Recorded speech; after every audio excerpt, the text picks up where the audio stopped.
Assalamualaikum. Sobat, inilah penampakan salah satu sudut jalan di Desa Tanjung Kulon Kajen. Desa Tanjung Kulon letaknya tidak jauh dari alun-alun Kajen, yaitu berada di sebelah selatannya. Any ideas?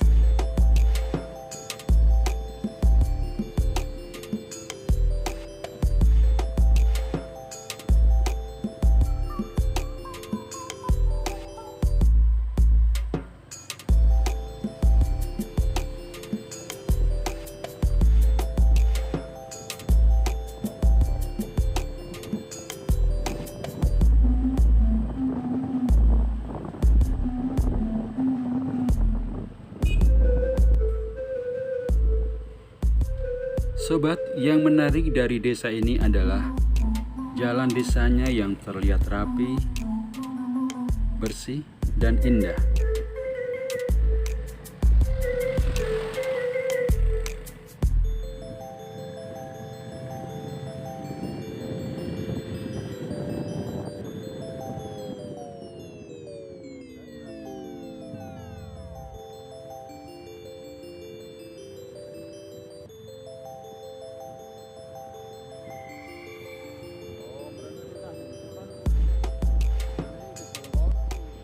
Sobat, di video saya kali ini saya akan bercerita tentang sejarah asal-usul legenda Desa Tanjung Kulon.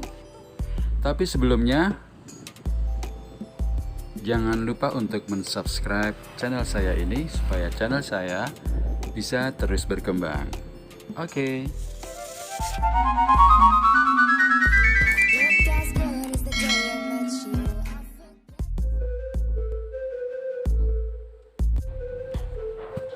Sobat-sobat, Tanjung Kulon merupakan salah satu desa di Kecamatan Kajen, Kabupaten Pekalongan, Jawa Tengah. Menurut cerita yang beredar di masyarakat, asal-usul desa Tanjung Kulon berawal dari datangnya sekelompok orang dari daerah Solo. Mereka adalah pengembara yang kemudian menetap dan berencana untuk membuka pemukiman di salah satu hutan di bagian selatan Pekalongan, lebih tepatnya di daerah Kajen. Dari situlah mereka mulai membuka lahan tersebut untuk dijadikan mereka sebagai pemukiman atau biasa disebut Babat Alas Tanjung.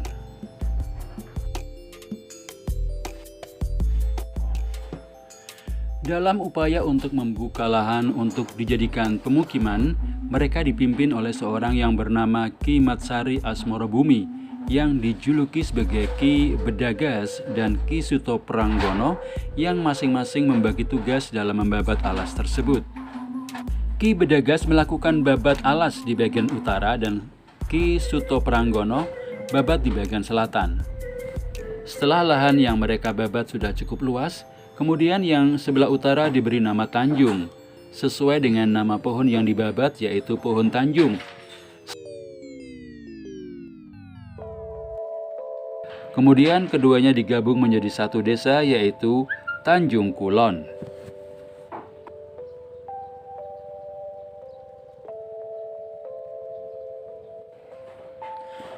Sobat, Ki Bedagas mempunyai seorang istri bernama Ni Lurahsari yang berjuluk Ni Sekar Tanjung. Dari perkawinan Ki Bedagas dan Ni Sekar Tanjung, mereka mempunyai seorang anak perempuan yang bernama Roro Kemuning. Tatkala Roro Kemuning tumbuh menjadi gadis yang cantik jelita, bak bidadari yang turun dari kayangan, maka Roro Kemuning diberi julukan Putri Tanjung atas kecantikannya tersebut.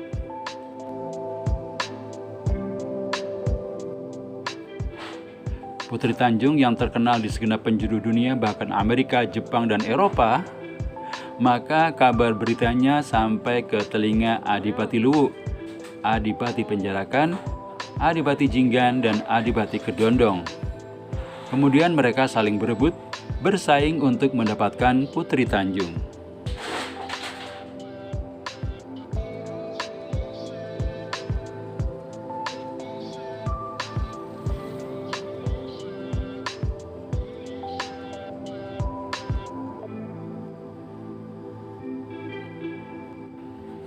Sobat, diceritakan bahwa Putri Tanjung juga pernah diculik oleh Adipati Jinggan untuk dijadikan sebagai istri.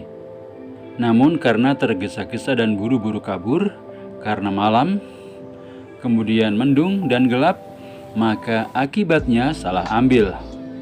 Perempuan yang diambil bukan Putri Tanjung, melainkan pembantunya. Setelah sampai di Jinggan, Adipati Jinggan marah. Lalu disembelihlah gadis tersebut hingga sungai mengalir darah.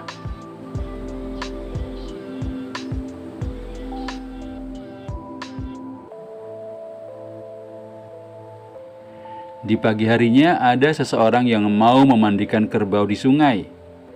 Betapa terkejutnya orang itu melihat kali mengalir darah. Lalu orang itu gedek-gedek atau geleng-geleng kepala. Maka kali atau sungai itu kemudian diberi nama Kali Godek. Kemudian, menurut cerita,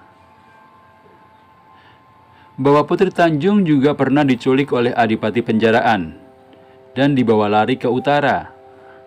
Dasar nasib sial, Adipati Penjarakan juga sama dengan nasib dengan Adipati Jinggan, yakni salah ambil.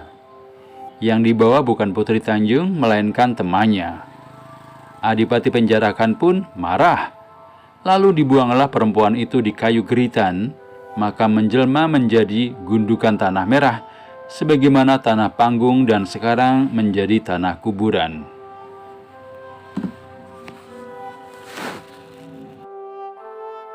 Sobat, dari sekian banyak adipati, tidak satu pun yang berhasil mempersunting Putri Tanjung sebagai istri. Akhirnya Putri Tanjung sampai tua tidak menikah.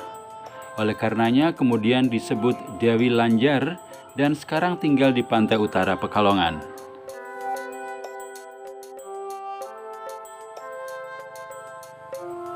Adapun bekas petilasannya ada di Candi Bedagas, Candi Panggung, dan Candi Kulon, Desa Tanjung Kulon, Kajen, Pekalongan. Konon kabarnya di tempat tersebut banyak terdapat emas dan bisa diambil secara supranatural dan telah banyak terbukti keberadaannya atau sudah banyak yang menemukan.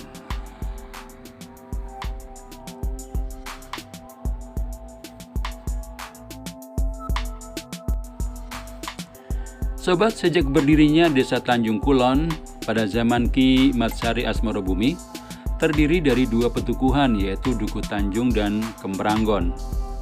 Setelah mengalami perkembangan, kemudian pada zaman Kepala Desa Ki Lurah Madrai, Desa Tanjung Kulon bertambah menjadi 3 petukuhan, yaitu Dukuh Tanjung, Kempranggon, dan Tanjung Anom. Sejarah asal-usul Desa Tanjung Kulon ini merupakan salah satu cerita sejarah bersumber dari beberapa masyarakat dan sesepuh di Desa Tanjung Kulon, yaitu D. Kamdani berumur 95 tahun, D. Tabun umur 125 tahun, D. Peto umur 90 tahun, dan D. Tawis 100 tahun.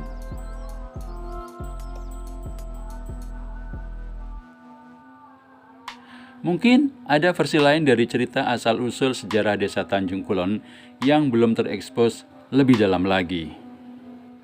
Oke sobat, sampai di sini dulu video saya kali ini. Terima kasih sudah menonton. Sampai jumpa di video-video saya selanjutnya. Terima kasih. Assalamualaikum.